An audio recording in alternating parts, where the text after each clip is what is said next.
is Barry Schwartz, and this is the Search Buzz video recap. Today is Friday, January 8th, and this is the search news we covered over at the Search Engine Roundtable at seroundtable.com over the past week. Again, my name is Barry Schwartz. First up, there's still no release date for Penguin 4.0. Gary said we're closer, but we're not there yet. So that's one piece of advice, one piece of news. Also, this morning, Gary said that he has not personally tested or experimented with the new Penguin results. So there are experimental results out there that somebody could test with, I guess at Google, but Gary has not seen them yet. So that's pro and con, meaning it's not at the point where Gary's looking at it, but it is at the point where there are experimental results. There's been a lot of talk about experiments going on at Google, specifically around the search rankings. There were a couple updates supposedly this week that happened that were not confirmed, and there's still chatter in the industry around these updates. Mozcast and different tools are showing it. People are saying, hey, my rankings were up at this hour, they were down at that hour, and that's not so uncommon, but it's been a lot more than usual. We posted about it this morning, showing all the evidence of that discussion, and definitely take a look at that if you notice any changes in your rankings or your traffic. Like I said, we did discuss there was a possible Google update earlier this week that people were talking about. I personally didn't see it as much in terms of chatter in the industry, but there definitely was some limited chatter in the industry around that. For those who want to catch up in the Google SEO news for the past week or so, the past month or so, we posted our January 2016 Google Webmaster Report. Definitely take a look at that if you were on vacation the past month for the holidays.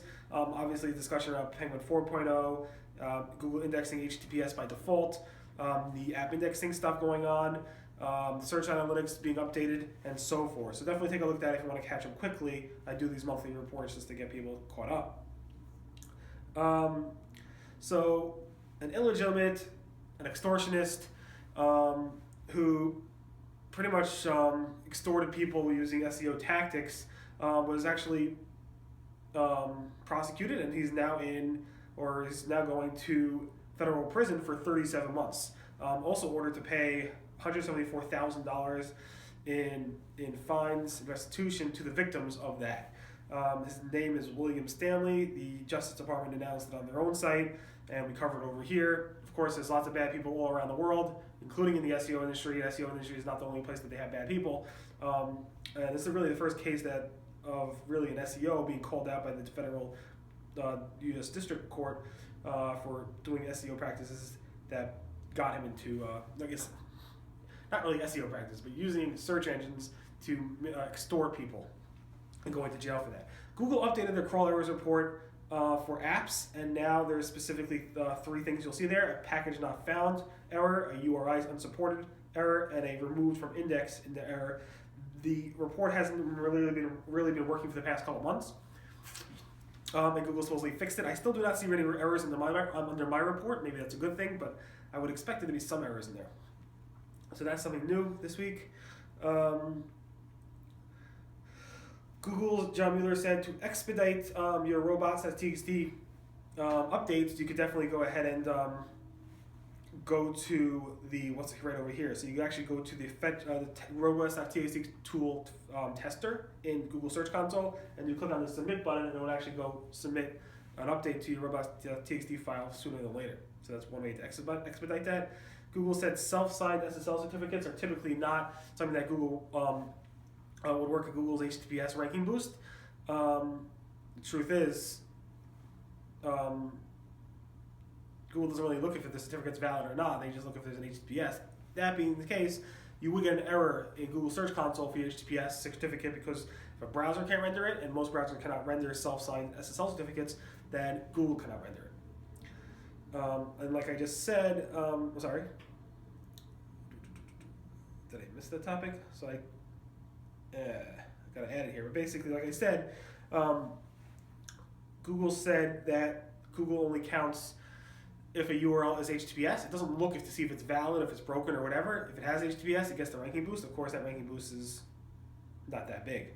Google said decimal points or periods in the URL is a bad idea, so don't use it. We discussed the other week using weird characters in the URL are a bad idea. Google said when merging multiple sites together, don't worry about duplicate content. Google's good at handling duplicate content. That should be your last worry when it comes to merging sites. So Google said don't worry about duplicate content. In the meantime, just focus on merging the sites in the best practices in possible way. So Gabe noticed that my site was featured in some featured snippets. He shared the pictures with me, and I shared my feelings. On one hand, it's I feel it's like an honor for Google to actually say, hey, this site's worthy of featured snippets. On the other hand, it's like, oh, Google's taking my chunk of content, putting in the search results at the top, and linking to it. It's interesting to see that. Honestly, I feel good about it. I think it's a good thing overall, and I'm happy about it. And honestly, Google's John Mueller and a lot of SEOs feel that it actually leads to more traffic. Somebody asked John Mueller about it the other week, and he basically said, no, it doesn't lead to less traffic by having featured snippets. You can see the tweet over here. Will using structured data website make me lose traffic in Google? Specifically talking about featured snippets. You don't really see it, but there's a picture there. And John Mueller said, no, with a hashtag, basically it's not going to lead to less traffic. And a lot of SEOs say it leads to more traffic. Matt Cutts is pretty interesting. He shared his notes, his physical handwritten notes on the PageRank algorithm, which he wrote before he started working at Google. So you can see his notes here. Not all links are created equal. More important people linking to you and stuff like that, and so forth. So he actually shared it with not just the Google PageRank algorithm, but his algorithm and other algorithms out there. So it's pretty cool. AOL search is now powered by Bing. We knew this was coming, but as of January 1st, the deal went into effect. And if you go to the footer on AOL search, you will see a link or a little slogan saying powered by Bing.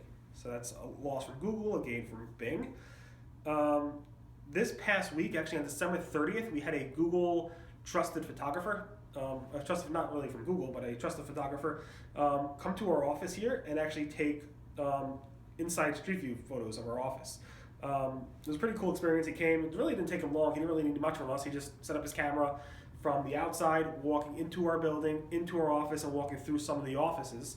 And he took a screenshot, not videos, but like 360 pictures of the whole office. And now you can actually walk through our office and get a experience of being in our office, which is pretty cool. It's really one of the few ways to pay to get a richer experience for your Google Maps experience. But at the same time, it shouldn't impact your rankings or anything. So if you want to see those photos, definitely take a look at that. It's a post there. It's just taking forever to load. This is funny. Gary from Google shared a screenshot of his SEO test results. So Search Engine Land posts these quizzes every week or so, and they posted a quiz created by Eric N of Stone Temple Consulting that tests your SEO knowledge. And Gary posted his results. Gary Ilias from Google posted his results, and his result was basically he's an amateur SEO. He scored like a 75% on the test. I scored an 80%, and most of the answers actually linked to my stuff that I wrote. And Gary scored a 75%, calling him an amateur SEO. So I just thought that was pretty funny to see that. And it's even funnier that he actually shared it. And finally, John Mueller from Google not only spent his Christmas Eve and Christmas Day helping webmasters and SEOs in the forums, he also spent his New Year's Eve and New Year's Day helping webmasters and SEOs in the forums. So kudos to John for doing that. It was obviously nice to see somebody caring and helping out in the forums on that date. In any event, thanks so much for listening to the Search Buzz Video Recap. My name again is Barry Schwartz, and this is the search news we covered over at the Search Engine Roundtable at SEOroundtable.com. Everyone have a great weekend, and I'll see you guys next. Bye.